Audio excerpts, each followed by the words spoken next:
Hello everyone, welcome back to my channel. और आज हम डाइजेस्टिव सिस्टम या पाचन तंत्र से रिलेटेड कुछ क्वेश्चन देखेंगे, जिसमें हमारा पहला क्वेश्चन है कि रेनिन का स्त्राव कहाँ से होता है। जो रेनिन है वो कहाँ से सिक्रीट होता है। पहला ऑप्शन है इसमें क्षुद्रांत यानी छोटी आंत, किडनी से, लीवर से या कोलन से। अगर हम कोलन की बात करें तो कोलन आपकी बड़ी आंत का हिस्सा है, तो इसका आंसर सही हो जाएगा आपका छोटी आंत या क्षुद्रांत से। ठीक है।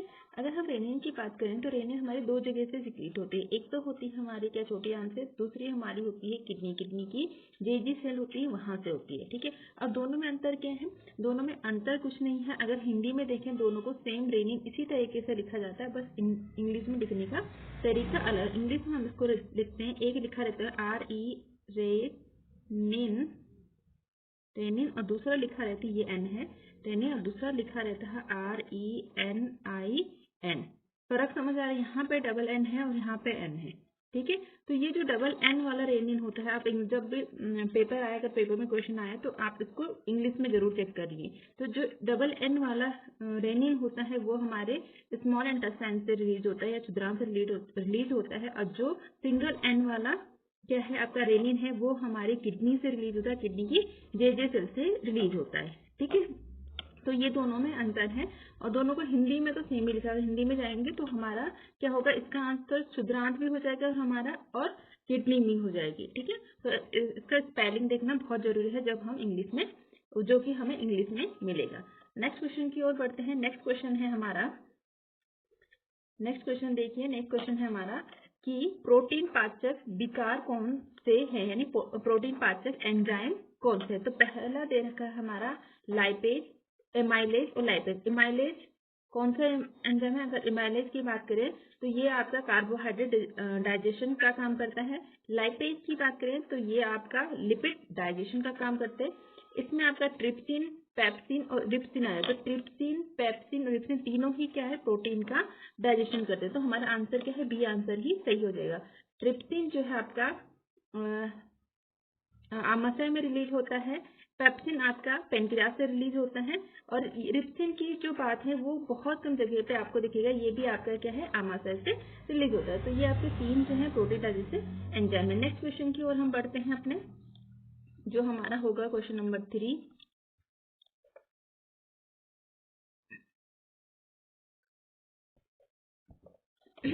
तीसरा जो हमारा क्वेश्चन है वो है कि अग्न्याशय रस होता है, यानी कि जो पेनक्रियाटिक जूस होता है वो कैसा होता है, अम्लीय होता है, क्षारीय होता है या उदासीन होता है। तो आपको बता दूं, जो पेनक्रियाटिक जूस होता है वो कैसा होता है, आपका क्षारीय होता है, जिसका जो pH होता है वो 7.4 के आसपास होता है। ठीक है। तो ये हमारा हो गया तीसरा क्वेश्चन। नेक्स्ट क्वेश्चन की ओर बढ़ते हैं, जो हमारे होगा क्वेश्चन नंबर 4। अगर हम क्वेश्चन नंबर 4 की बात करें,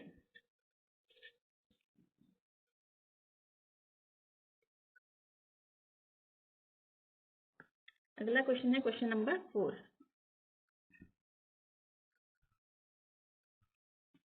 क्वेश्चन नंबर 4 में है कि ग्लाइकोजन का संचय कहाँ होता है, यानी ग्लाइकोजन कहाँ स्टोर होता है हमारी बॉडी में। ठीक है। रक्त में होता है कि आंत में होता है कि किडनी में होता है कि लीवर में होता है। तो आपको बताता हूँ, जो ग्लाइकोजन है सबसे ज्यादा जो हमारे स्केलेटेड मसल्स में स्टोर होता है, हमारी मांसपेशियों में स्टोर होता है। उसके बाद जो स्टोर होता है वो होता है हमारा लीवर। जितनी हमारे मसल्स को जरूरत नहीं है, उसके बाद जो बचा हुआ अमाउंट होता है वो हमारे लीवर में स्टोर होता है। अगला क्वेश्चन है कि भूखा व्यक्ति सर्वप्रथम क्या पदार्थ उपयोग करता है। जो हमारी बॉडी है, हमारी बॉडी में क्या होता है, फैट होता है, कार्बोहाइड्रेट होती है, प्रोटीन होती है ना, ये क्या होती है, स्टोर होती है। तो अगर हम भोजन नहीं करते हैं तो सबसे पहले क्या टूटना शुरू होगा, सबसे पहले क्या डाइजेस्ट होगा। तो आप बताइए क्या होगा। तो इसमें हमारा पहला जो है वो दे रखा है कि संचित वसा, इसमें डाइजेशन होगा, या संचित वसा का होगा, या प्रोटीन का होगा, या आपके कार्बोहाइड्रेट का होगा, या लिपिड का होगा। तो सबसे पहले जब कई दिनों तक अगर हम खाना नहीं खाएं तो हमारे बॉडी में जो स्टोरेज कार्बोहाइड्रेट होता है सबसे पहले उसका डाइजेशन शुरू होता है। उसके बाद होता है फैट का डाइजेशन, और फिर होता है लास्ट में प्रोटीन का डाइजेशन। प्रोटीन डाइजेशन का मतलब है बहुत ही क्रिटिकल कंडीशन है, प्रोटीन का डाइजेशन नहीं होना चाहिए हमारी बॉडी में। ठीक है। हमारी बॉडी में कार्बोहाइड्रेट और वसा का डाइजेशन तक, वसा का पाचन तक की जो प्रोसेस है वो ठीक है।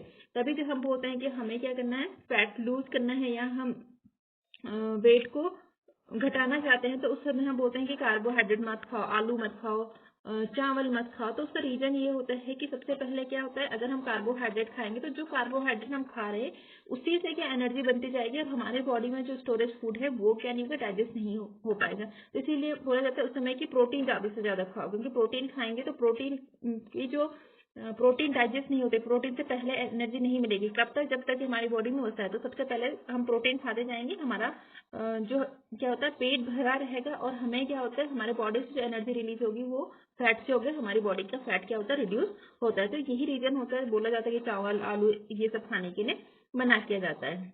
ठीक है, अगले क्वेश्चन की ओर बढ़ते हैं। अगला क्वेश्चन है हमारा, लाइपेज एंजाइम किस पर कार्य करता है? लाइपेज एंजाइम किस पर कार्य करता है?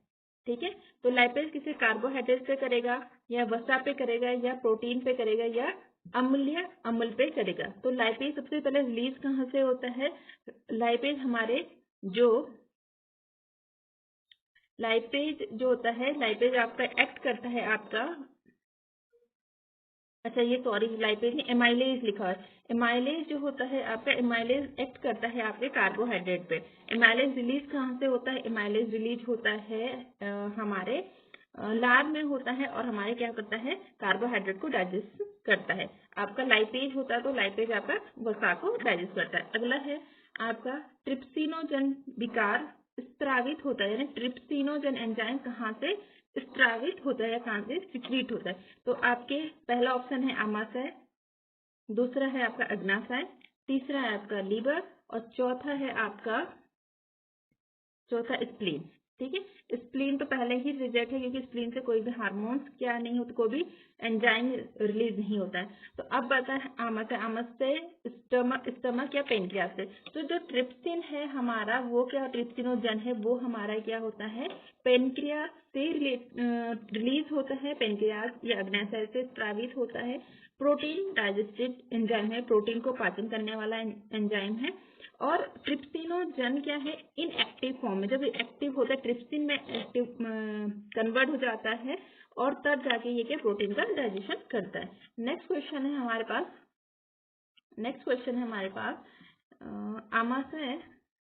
आमाशय रस में होता है, आमाशय रस में क्या होता है? HCl होता है, रेनिन होता है या पेप्सिन होता है? तो आमाशय रस यानी स्टमक में क्या होता है? तो उसमें हमारा HCl भी होता है, रेनिन भी होता है और पेप्सिन भी होता है। मतलब तीनों ऑप्शन सही, यानी ऑप्शन डी हमारा सही हो जाएगा। पेप्सिन जो होता है ये क्या करता है हमारा, पेप्सिन जो होता है ये प्रोटीन डाइजेस्टिव एंजाइम है और रेनिन भी प्रोटीन डाइजेस्टिव एंजाइम है। रेनिन बच्चों में पाया जाता है जो कि मिल्क प्रोटीन यानी कैसीन, जो पैरा कैसीन होता है उसे कैसीन में कन्वर्ट करता है और प्रोटीन जो है ये पेप्सिनोजन प्रोटीन डाइजेस्टिव एंजाइम होता है। अगला जो हमारा है, अगला क्वेश्चन जो है वो है आपका कि लार के टाइलिन जो लार में एमाइलेज होता है उसको हम टाइलिन भी कह देते हैं, लार में होता है। इसके अलावा हमारे अदर ग्लैंड होते हैं वहां से भी एमाइलेज जो होता है वो रिलीज होता है। तो लार में जो एमाइलेज होता है उसको हम टाइलिन या टाइलेज नाम दे देते हैं। तो लार का टाइलिन किस माध्यम में सक्रिय होता है? सबसे पहले लार का टाइलिन मतलब एमाइलेज क्या है ये आपका कार्बोहाइड्रेट एंजाइम में किस माध्यम में एक्टिव होता है, यानी एसिडिक मीडियम में होता है या क्षारीय मीडियम में होता है?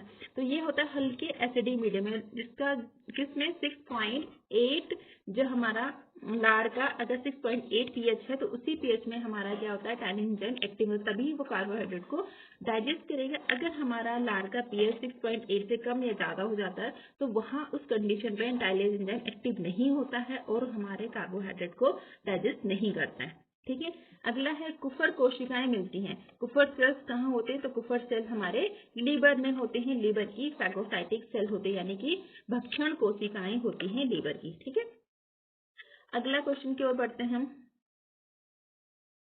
अगला जो क्वेश्चन है हमारा, अगला है निष्क्रिय पेप्सिनोजन सक्रिय होता है, एक मिनट,